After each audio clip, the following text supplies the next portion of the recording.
Hola, bienvenidos a una nueva lección. En esta clase analizaremos el tema campo magnético.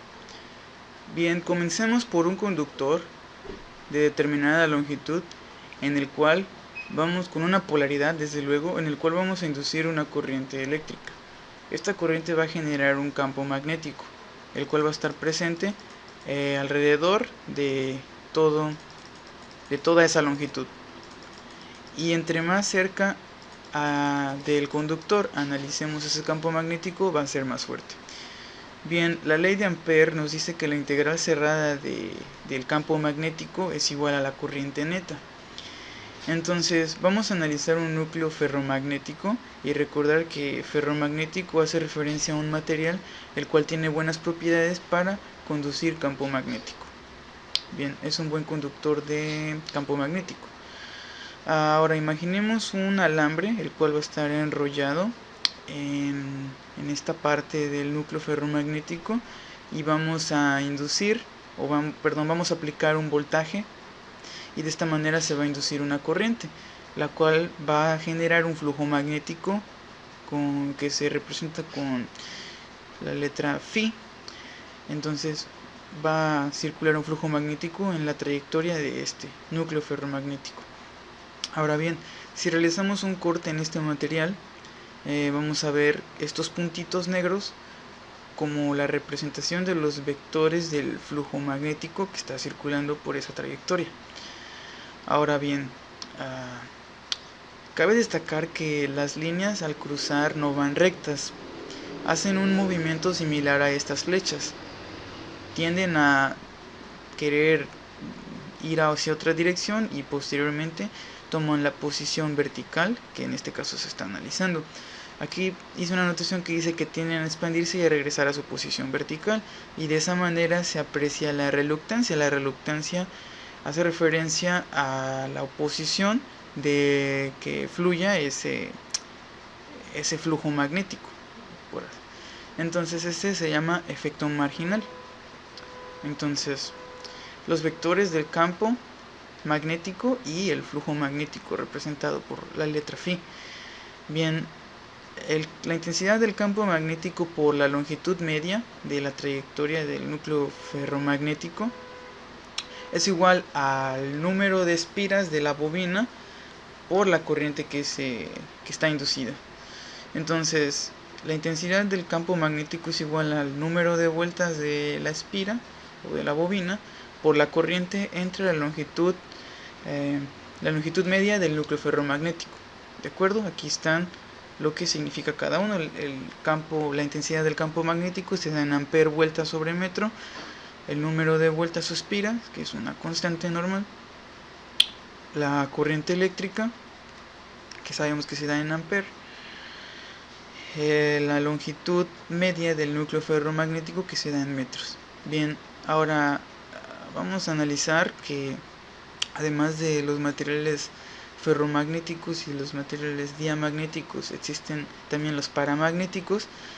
Ambos, diamagnéticos y paramagnéticos, son malos conductores de campo magnético, pero si comparamos uno con otro entre estos dos, el diamagnético tiene una ligera ventaja sobre el paramagnético para esta tarea de conducir campo magnético, pero en general ambos son malos para este propósito. Bien, recordemos que el acero es un excelente material ferromagnético, pero es quebradizo, entonces para solucionar este problema se le agrega silicio y bueno, con eso se puede laminar para poder crear este núcleo ferromagnético. Bien, la densidad de campo magnético está definida como la permeabilidad por la intensidad del campo magnético, la permeabilidad del propio material, y es una propiedad magnética del material, la permeabilidad. La densidad de campo magnético se da en Weber sobre metro cuadrado, que es conocido como Tesla. Bien, surgieron algunas observaciones que dijeron que las permeabilidades cómo podrían compararse unas con otras. Entonces para ello tomaron como referencia la permeabilidad del vacío.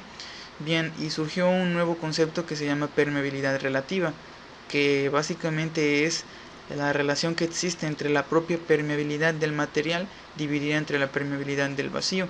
La permeabilidad del vacío, que es una constante, la cual está definida como 4pi por 10 a la menos 7 Henry sobre metro. Bien, eso para tener referencias para comparar una permeabilidad de un material con otro. Bien, la ley de Gauss del magnetismo establece que el flujo magnético es igual a la integral de área de la densidad de flujo magnético por el diferencial de área. Entonces el flujo magnético es igual a la densidad de flujo magnético por el área. La densidad de flujo magnético es igual a la permeabilidad por el número de vueltas de la espira o bobina por la corriente inducida sobre la longitud media del núcleo ferromagnético. Sí, entonces la densidad de flujo la densidad de campo magnético, es igual a el flujo magnético dividido entre el área. De aquí se despeja.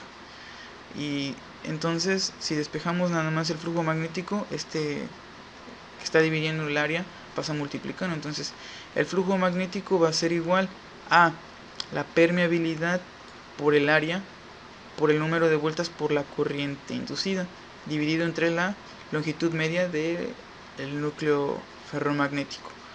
Y bien, se puede analizar estos dos productos. Este producto se puede analizar en dos factores separados.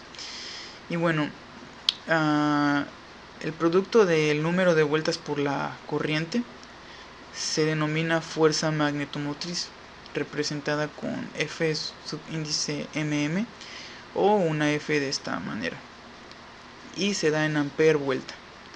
Ahora, un electroimán es una fuente de campo magnético no natural, es artificial, pero al final de cuentas es una fuente de campo magnético, así como tenemos fuentes de voltaje también.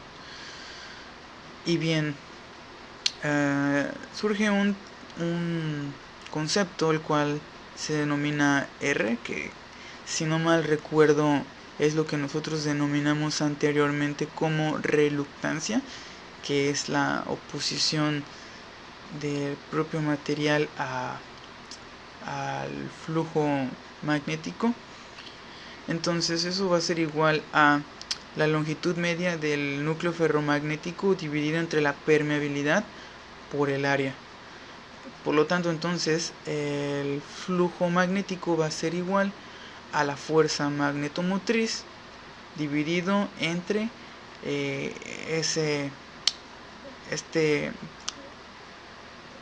esta nueva reluctancia que llamamos. Entonces esto hace referencia a la ley de Ohm, pero para circuitos magnéticos, aunque tiene sus restricciones en algunos casos, los cuales se analizan más adelante.